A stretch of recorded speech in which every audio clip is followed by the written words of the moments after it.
Hey everyone, and welcome back to Day by Doy. In making this video, I actually became a bit emotional, being confronted with the life I had before and comparing it to now. I'm not rich or anything, but I think a big reason I was able to move forward is because of this particular practice, tracking my expenses. I still remember one of the first entries in the first iteration of this tracker. It was August of 2017. I was 150,000 in debt and had to buy a suit for my oath taking. I charged it to my card and logged it. Not because I had a plan, but because I needed to face it. And honestly, this tracker helped me do that. And many years later, I'm sharing how it evolved. I think this is a great video to share, not only because I believe it can be helpful for many, but also because I will not be forcing anything. This is genuinely part of my day-to-day life and already part of my rhythm. I really hope that by sharing this, you also pick up something useful. As I have shared, after incurring debt from law school, I was really forced to learn about personal finance. I know it is not the most ideal motivation. Honestly, it is what pushed me to take it seriously. Unlike most people who track expenses to budget, save, or allocate funds for a project, my purpose was a bit simpler. Originally, I just wanted to know how far off from payment I was. And when eventually I paid it off, I had no reason to stop the practice. The purpose evolved into simply knowing where my money was going, which for a long time used to be in paying that debt. When you start working and earning, especially as you enter that adulting stage, it is easy to get caught up in spending. And for me, what is worse than spending too much is not having peace of mind that I spent it on the right things. You will not always have a good sense of that unless you look at your expenses over a period of time.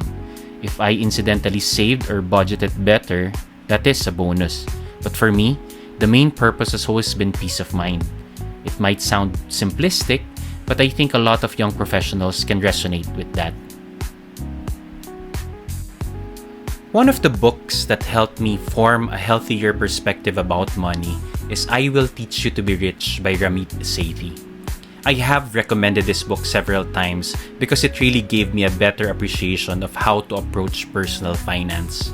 In this video, I will not go into the full principles of the book, but there is one core idea that shaped how I track expenses. You get to define your own rich life. And if you're able to spend on the things that matter to you and bring you contentment, then that in itself is already living a rich life. Ramit said, "A rich life is lived outside the spreadsheet. It's about spending extravagantly on the things you love as long as you cut costs mercilessly on the things you don't." And although Ramit does not necessarily advocate for a strict monitoring tracker, I believe that tracking first and being confronted with where you are is still the best place to start. Because of this, instead of asking how much did I save, I started asking, did I spend in line with the life I actually want to live? That shift in mindset helped me create what I think is the most important part of any expense tracking system, the structure. My tracker is not just about logging transactions. It is intentionally categorized because I want to see how I am spending based on what matters to me. So here are my categories: food, car, clothing, gifts, home, non-food essentials, pet, self-development, technology, travel, work, and medicine. Some of them are pretty self-explanatory. Others like technology, pet, and self-development might not be as common, but they reflect what I personally care about. I am into tech and personal growth, and of course our Princess Polly. So seeing how much I spend there helps me feel good when those categories are active. It means I'm investing in my version of a rich life. So for step 1, I suggest create categories that resonate with you, not just generic ones. You do not have to get it right the first time. You may iterate as you go along. When you recognize certain patterns, update and reflect. This category will evolve as your need evolve. Next is choosing the tool. I have nothing against pen and paper, and I think a lot of people thrive with certain apps. But for me, what is important is that the tool allows you to easily aggregate your spending by weekly, monthly, and yearly views. My go-to tool is Google Sheets. As I have shared, I have been using it since 2017, so I actually have close to 10 years of personal finance data. And if you are familiar with Sheets, you know it can unlock a lot of analytical possibilities later on. But if you're not, don't worry about it. It will come naturally once you have the data. Let me walk you through my template. Here are the data points I collect. The date, the item, what I paid for, brand or source, who I paid, the cost or price, the payment method, is it cash or card, the payment channel, the specific bank or e-wallet, the funding source, could be more specific to me. In our married setup, I usually advance house expenses and bill my lovely wife at the end of the month for what we agreed to split. So I tag each expense as either personal, house, or reimbursable for some work expenses.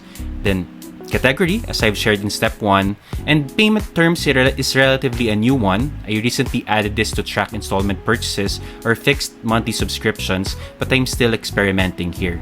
So all of this are very doable in Google Sheets. I use drop-down menus for filled with fixed answers, and the rest are free-form. Again, feel free to do however you want it. But if you need a starting point, I am including a sample sheet in the show notes below. This step is really the most important part, capturing your expenses. After years of trying different things, I realized that the best method for me is to track in real time and to track accurate data as fast as you can. Now I know that can cause anxiety, especially if you're like me and you fear you might miss something. So here's my tip. Don't sweat it. At the end of the day, it's just a tracker. If it starts producing more negativity than clarity, it loses its value. Just track what you can and update when you can. There was a time when I dedicated full days to catch up and capture all of my purchases at once, especially digital ones and bills. But those delays became too overwhelming. I dreaded those days. So I went back to real-time tracking. The only issue is that Google Sheets is not mobile friendly, and usually the best time to track is right after a purchase on your phone. If you just take note of it somewhere else, it adds friction. But I may have found a workaround for that. This is where Apple shortcuts became really useful for me. I have not explored IFTTT or if this and that yet, which is a cross-platform, but this Apple-only workflow works great. I created a shortcut that prompts me to enter all the usual data points. Once done, it copies everything to my clipboard and opens Google Sheets.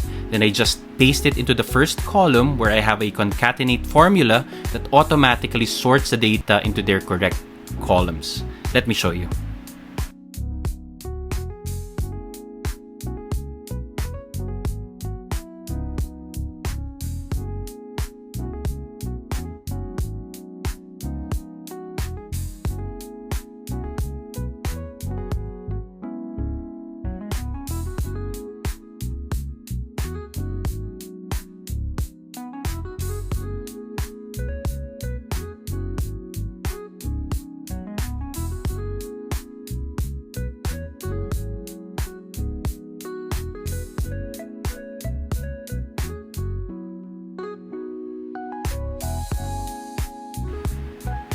Ideally, this would have happened automatically. Unfortunately, I have not yet figured out how to do that with other tools. Maybe in the future, but for now, this works. Tracking has become about 3 times easier and surprisingly more fun. I have included a link to my shortcut below so you can start and adjust from there. This is not really a new step, but more like a best practice suggestion. For me, bills are the hardest to track, especially since they come in at different times and you don't usually see them right away. Ideally, I would pay them as soon as I get them, but that's not always realistic. So I came up with a plan. I pay bills twice a month, every 15th and last day only. If a bill is due on June 8th, I pay it on May 31. If it is due on June 18, I pay it on June 15. To make sure I do not forget anything, I maintain a Google Doc companion of all bills and open it during those 2 days. It's nothing fancy, but it really helps. So that's essentially how I track my expenses. There's a bit of analytics after capturing, like checking which categories taking up the most, or spotting areas where I could pivot. And that reflection part really matters, because seeing that your money is going where it should be, that you're investing in the life you want, gives you confidence and reduces anxiety around spending. This was not a tutorial video. There are other creators who go deeper into automation, but I hope the links I shared below help you get started. Thank you very much for watching. If you enjoy this, I hope you can like, share, or subscribe. And I'll see you in the next one.